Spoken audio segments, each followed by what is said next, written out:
Welcome to the Deep Dive.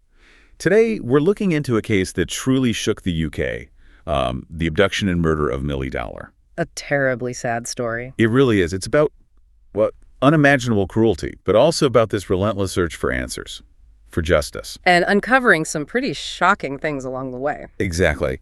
So our aim today is to walk through the key points, the investigation, the twists, right up to the conviction and, that scandal that came later. It's a complex one. Let's start with Milly herself. She was just 13, from Walton-on-Thames in Surrey. Bright, outgoing. Her parents, Bob and Sally, her older sister Gemma, they were all incredibly close. Friends described her as someone who just lit up her room, played the saxophone too, apparently quite talented. Yeah, a really vibrant young girl. Then March 21st, 2002, a Thursday, she just didn't come home from school. And her sister Gemma said she felt it straight away, didn't she? That sort of sisterly instinct. Something was badly wrong. Chilling. So the police, they had to piece together her last movements. She left school around 3:07 p.m., seen on CCTV. Walked to the station with a friend, Danielle. That was about 3:24 p.m., also on CCTV. They actually got off the train to stop early, decided to go to a cafe for a bit. Right. And then at 3:47 p.m., Milly borrowed a phone. Hers was out of credit, called her dad, said she'd be home in about half an hour.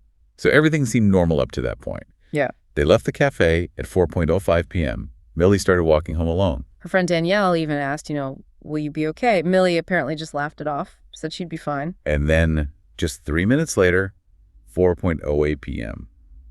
This is crucial.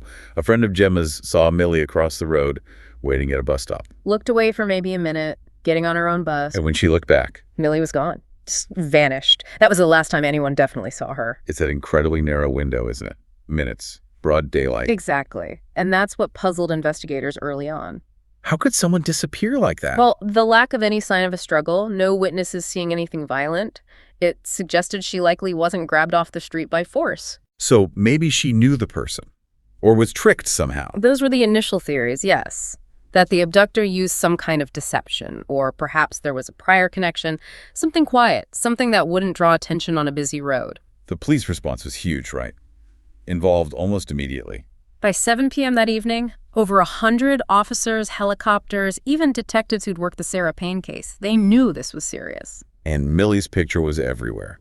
Appeals, newspapers, TV news. Absolutely. That level of publicity is vital, of course, trying to get information, but it does bring challenges. Like what? Too much information. Yeah, sometimes you get swamped, lots of calls, lots of potential sightings, but sorting the real leads from, noise, it's tough. And sometimes you get malicious calls, too. And the early leads they did have, they didn't really go anywhere, did they? No, it was incredibly frustrating. That CCTV footage from near where she vanished. The one hampered by the sun and rain. That's the one. It took the FBI 6 months to clean it up enough to see anything useful. 6 months. Wow. And what did it show eventually? A rare sports car, a Mazda MX-5. There was a big appeal. Turned out to be a woman and her son, completely unrelated. A dead end. Then they looked at Milly's father, Bob. Standard procedure in these cases, unfortunately. Quickly ruled out, but still awful for the family. And there was DNA found in her room? Yes. A year later, unidentified male DNA on some clothing. Big hopes initially. But another dead end. Dismissed pretty quickly, yeah. You can just imagine the roller coaster for everyone involved. Hope, then disappointment. It really underscores how painstaking this kind of work is. So many potential leads just evaporate. Exactly. It's heartbreaking, especially for the family waiting for news. Constant uncertainty. And then you had these awful people exploiting the situation. Yes, that's the really dark side of the publicity. This man, Paul Hughes, sending letters from prison claiming he did it. Harassing the family, threatening them. Just unthinkable. And a woman pretending to be Milly on the phone. Leon Newman, yes. Calling her parents, friends.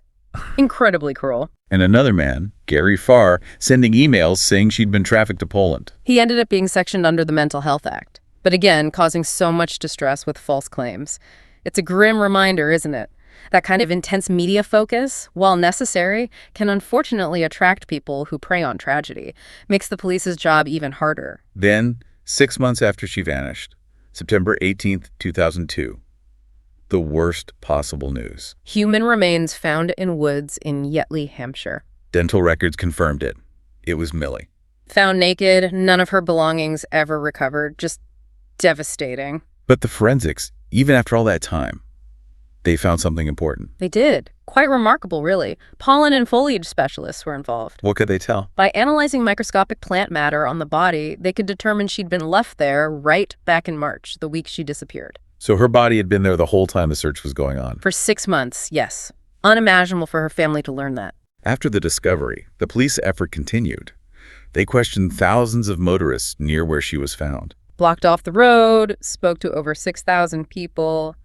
But still, nothing concrete emerged for quite a long time. Until November 2004, that phone call. Yes, a crucial moment. A call from another police department, the Met Police in London. They were working on other cases. A series of attacks on young women, murders, and they had a suspect, a man named Levi Bellfield. This is where the different investigations start to connect, isn't it? Absolutely. That kind of cross-force communication is so often the key. Seeing patterns across different areas, linking crimes to one person. So Levi Bellfield, who was he? He was 35 at the time, from southwest London. And here's the chilling connection. He used to live just yards away from where Milly was last seen. Just 100 yards. That's right. He had 5 kids with 3 different women, described as incredibly volatile. Sweet one minute, then violent the next. Psychotic was the word used. Prone to extreme violence, punching, biting, kicking, even burning people with cigarettes. Yeah. Viewed women as objects, possessions. His ex-girlfriend described him controlling her completely. Yeah, couldn't answer the phone, the door, open her mail unless he was there. Complete control. Which brings up that question. Given he lived so close and had this history, why wasn't he looked at sooner? It's a very fair question. It only came out later that police had knocked on his door during the initial search 11 times. 11 times. And no answer. They just left. It shows how hard it is early on, you know. You don't know who you're looking for. Leads are everywhere. Connecting dots takes time. And Bellfield was already suspected in other violent attacks. Yes. The murder of Emilie de Lagrange in August 2004. Hit over the head. Bellfield was a suspect. And Marsha MacDonald. Murdered February 2003. Also hit over the head, walking home alone. And that was in Hampshire, the same county Milly's body was found. There was also an attempted murder, Kate Sheedy. May 2004. Deliberately run over by a white people carrier. A Toyota Previa. She survived, miraculously. And she described the car. In detail, including a broken wing mirror. CCTV backed it up, showed that specific model of car speeding away. And crucially, that car was seen following the buses the other victims took, and it was Bellfield's model. Exactly. A white Toyota Previa. Bellfield owned one. Suddenly, you have this undeniable pattern. Young women attacked alone, blunt force trauma, and this specific vehicle linking the scenes. Plus, he had previous charges, unsentenced. Yeah, abduction and false imprisonment in 2001, attempted murder in 2003. The picture was becoming clearer. A very dangerous man. So July 2005, they finally questioned Bellfield about Milly. Yes. His response throughout was just no comment. But his behavior? Investigators noted he was physically extremely nervous, sweating heavily. While saying no comment is a legal right, that physical reaction can be telling, can't it? To experienced investigators, yes. Intense discomfort, nervousness. It can suggest guilt or at least extreme pressure. It's not proof, but it's noted. Then came the testimony from his ex-girlfriend, Emma Mills. That was huge. Absolutely pivotal. She confirmed they lived just 100 meters from where Milly vanished. But they weren't in that flat the night Milly disappeared. No, they were house-sitting somewhere else. So their main flat, the one near the abduction spot, was empty. And Emma remembered Bellfield coming back late that night. Around 10 or 11 p.m., she thought he'd changed his clothes. Then he got up really early, like 3 or 4 a.m. Went back to their main flat. Yeah, took the dog, said he wanted a lion. Very strange behavior. And the very next day, he moved them out. Urgently. Abruptly moved the whole family. They still had 2 months left on the contract. The new place was apparently awful, like a squat. No proper kitchen or floors. Made no sense, but he insisted. And the missing bed sheets. That was key.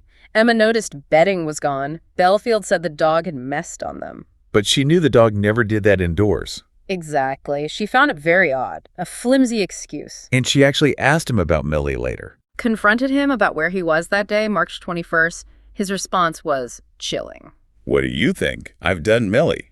Just like that. Emma said she felt disgusted, thought maybe he was joking horribly or had been cheating. She didn't actually believe he'd murdered Milly at that moment. It's those small details, isn't it? Yeah. The timing, the clothes, the sudden move, the missing sheets.